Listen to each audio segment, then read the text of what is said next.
Welcome to Trading Nation. Let's take a look at Apple. The company hitting 8 record highs since topping that $1 trillion value in market cap a little over 2 weeks ago. It's also on track for its best month since July 2013.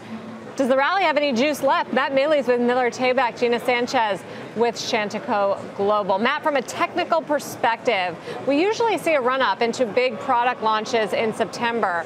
How does this one look relative to prior ones, and what do you do next?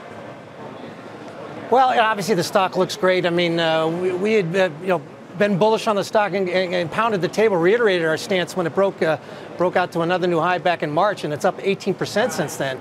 However, it is getting a little bit stretched, and it could get a little bit higher as you go into this product launch, but I wouldn't be surprised if we saw it take a little bit of a breather here, which would actually be healthy. But if you look at two charts, first of all, the weekly RSI chart, it's getting overbought, kind of stretched out to a level there where we usually see the stock to pull back a little bit.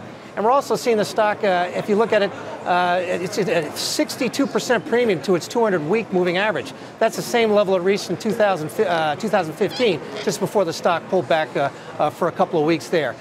Each case, in both those cases, we've seen the stock get more overbought, so it could go a little bit higher here. But we move into September, October, I wouldn't be surprised if we saw a little bit of a breather. And therefore, I don't necessarily want to be chasing the stock, maybe looking more to buy it on dips rather than chase it.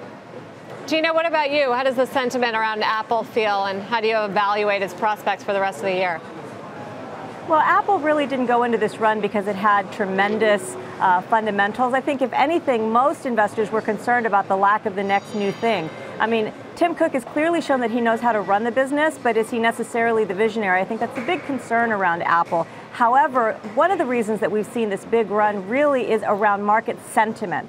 And market sentiment has started shifting away from growth and more towards value. And Apple was the best value of the tech names because it is selling a lot of product, and its products are good and strong. Now, it has exposure to China. Obviously, 18% of its revenue is coming from China is potentially a problem. But I do actually think that if its best asset was the fact that it used to be cheap, it is less cheap now. So I would agree with Matt. It's probably due for a breather, but the market itself really is taking a really harsh eye towards highly valued companies, and the tech space falls in that space, and Apple is the best value still. Yeah, value in the tech space. Got it. Gina, thank you. Matt Maley, good to see you as well. And thank you all for watching Trading Nation. I'm Sarah Eisen. We'll see you next time. Hey traders, did you like that video? There's more where that came from. Scroll down and click on the links to the right of your screen. We publish new videos and commentaries from our experts every day. And don't forget to follow us on Twitter @Trading Nation.